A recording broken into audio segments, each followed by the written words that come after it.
Bidang Lalin Dishub Pandeglang, Sidak Damtrek Angkutan Batu Belah, wajib patuhi aturan jalan. Global Expos TV Kabupaten Pandeglang Banten, Kepala Bidang Lalu Lintas atau disingkat Kabid Lalin, Dinas Perhubungan atau disingkat Dishub, Kabupaten Pandeglang Banten, yang didampingi pihak kepolisian Resort Pandeglang, lakukan inspeksi mendadak atau sidak, kendaraan angkutan material batu belah jenis Damtrek di Jalan Raya Cikeusik Munjul Picung, Kecamatan Picung, pada Sabtu tanggal 1 Oktober tahun 2022, sidak yang dilaksanakan pihak Dishub bentuk tindak lanjut informasi yang diterimanya. Dalam kesempatan sidak tersebut pihak Dishub memberikan himbauan terhadap pengemudi, dan penyelenggaraan operasional angkutan barang jenis Damtrek, begitupun kepada para pengusaha angkutan barang atau Damtrek pengangkut batu belah, yang dilansir dari tambang ke tempat penyimpanan atau stockpile, termasuk juga kepada para pengusaha pertambangan agar wajib mematuhi aturan demi keselamatan. Kami menghimbau kepada para pengusaha supaya mematuhi persyaratan teknis, dan laik jalan dan harus dibuktikan dengan bukti lulus uji. Selain itu juga, pemuat barang dalam ruangan kendaraan pengangkutan harus ditutup dengan bahan yang tidak mudah rusak, atau terpal dan diikat dengan kuat, imbau Yat Hidayat Kabid Lalin Dishub Pandeglang, pada Sabtu tanggal 1 Oktober tahun 2022. Masih dikatakan Yat Hidayat, bahwa tinggi dan lebar muatan barang tidak boleh melebihi bak muatan mobil barang, dan berlaku kepada semua jenis angkutan bak terbuka. Distribusi muatan barang juga harus memenuhi persyaratan muatan sumbu terberat untuk masing-masing sumbu, daya dukung jalan dan jumlah berat yang diizinkan, jelasnya. Berat muatan tidak boleh melebihi daya yang diangkut atau tidak over dimension, dan overload, mengoperasikan kendaraan di jalan sesuai dengan kelas jalan yang dilalui, memenuhi standar pelayanan minimal angkutan barang, imbau Yat Hidayat kepada wartawan Global Expos TV. Apabila poin 1 sampai dengan 7 tidak terpenuhi, kata Yat Hidayat, maka pemerintah daerah Kabupaten Pandeglang, terpaksa akan menghentikan sementara waktu penyelenggaraan operasional angkutan barang atau Damtreknya, jika imbauan kami masih juga tidak diindahkan pihak terkait dalam hal ini, tegasnya. Masih di tempat ruas Jalan Cikeusik Mujul dan Picung, Kepala Unit Keamanan dan Keselamatan Lalu Lintas atau disingkat Kanit Kamsel, Polres Pandeglang, Inspektur Polisi 1 Sukoyo mengatakan, selain daripada menerapkan keselamatan kesehatan kerja lalu lintas, sopir juga diharuskan untuk membawa kelengkapan surat berkendara termasuk kelengkapan surat-surat kendaraan. Selebihnya aturan angkutan pada armada, sopir juga harus membawa kelengkapan mengemudi, termasuk kelengkapan surat-surat kendaraan. Saya juga titip beratkan kepada semua pengurus armada angkutan material, jenis batu belah yang belum memenuhi standar jalan, dalam hal ini adalah surat-surat kendaraan yang sedang beroperasi, pinta Ibtu Sukoyo.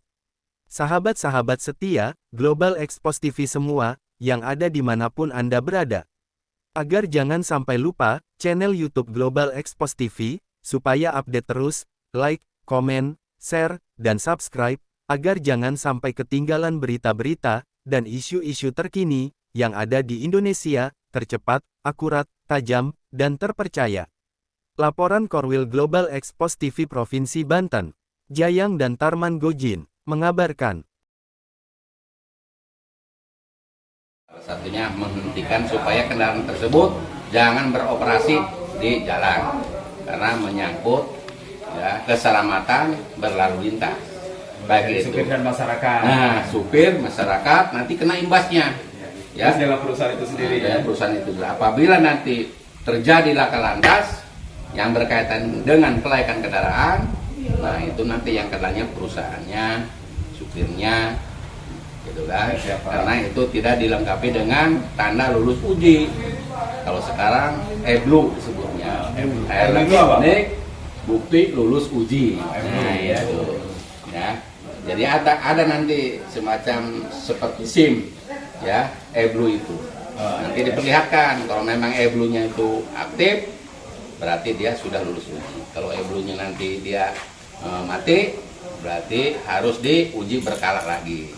Selama 6 bulan. Selama 6 bulan. 6 bulan. Mungkin paham rekan-rekan. Nah, saya mau tanya lagi, Kang, apakah bila mana memang itu kan sudah paham mungkin apa yang dipaparkan oleh Kasat Lantas, oleh pihak Pak Kabid Dishub, Kabid Lalin. Nah, apakah akan bila mana mobil atau kendaraan tersebut itu tidak dilengkapi akan dioperasikan atau tidak? Ya, yang jelas ini kita akan jadi masukan ya, bukan masukan ya, bukan cuma masukan, artinya kita juga ngapus juga supaya segera meminta kepada yang pengurus ini ya, perlengkapan ini agar segera dilengkapi. Tapi jujur ya diurus lah. Tapi memang kita juga selaku perusahaan dirugikannya merasa ya ini sudah berjalan ya, ada angsuran segala macam itu sudah berjalan, tetapi dokumen itu belum lengkap keluar. Itu yang mohon dipahami gitu Ya, paham, memang paham Kang. Cuman kami memang paham, sedangkan aturan itu kan sudah ditetapkan. Aturan memang sudah dijalankan. Nah, yang mana kan Akang sendiri kan sudah mengabaikan awak media maupun kepada umumnya kepada masyarakat Pandeglang atau pengusaha maupun pihak perusahaan tambang juga. Jadi syarat kendaraan untuk beban atau angkutan itu harus dilengkapi dengan surat-surat yang sesuai, ya kan? Yaitu 3 hal sebenarnya, hanya 3 hal untuk kendaraan bisa melintas di jalan raya. 1, yaitu ada STNK-nya, ya kan? Kedua, ada surat izin uji yang namanya IR. Kelayakan kendaraan. Untuk sopirnya sendiri harus sudah memiliki surat izin mengemudi. Nah tadi saya waktu sidak dicek mau sahibo, kok mereka nggak bawa apa-apa. Nah ini kan sangat kasihan kepada sopir kalau terjadi hal di jalan raya. Kan di jalan raya ini ada pengendara yang lain, ya kan? Sewaktu sopir walaupun dia punya SIM, waktu itu tidak membawa, tidak ada surat izinnya, dia dinyatakan salah. Ya paham ya? Itu saja. Makanya tadi saya sampai mana pengurusnya kok bisa mengambil STNK dan SIM-nya sopir, kan aneh. Yang bisa menyita atau menjadi barang bukti kan pihak kepolisian apabila dikasih surat hilang. Kalau dikasih surat teguran beda lagi. Kami tegur sekali, kami tegur 2 kali, ketiga kali tindakan. Itu ya. Makanya ini saya kaget juga pihak perusahaan ada yang bilang mobil baru sudah operasional dan STNK-nya masih dalam proses. Nah, itu mohon segera selesaikan surat-suratnya. Seharusnya belum bisa operasi. Kenapa? Ya tadi saya bilang kendaraan baru itu hanya ada surat jalan dari dealer atau dari pengeluaran kendaraan ya. Perusahaan itu kan surat jalan saja dari A ke tempat B. Dari dealer ke Itu surat jalan. Setelah dilengkapi baru dia bisa operasional. Setelah ada izin kelayakan kendaraan yang dikeluarkan oleh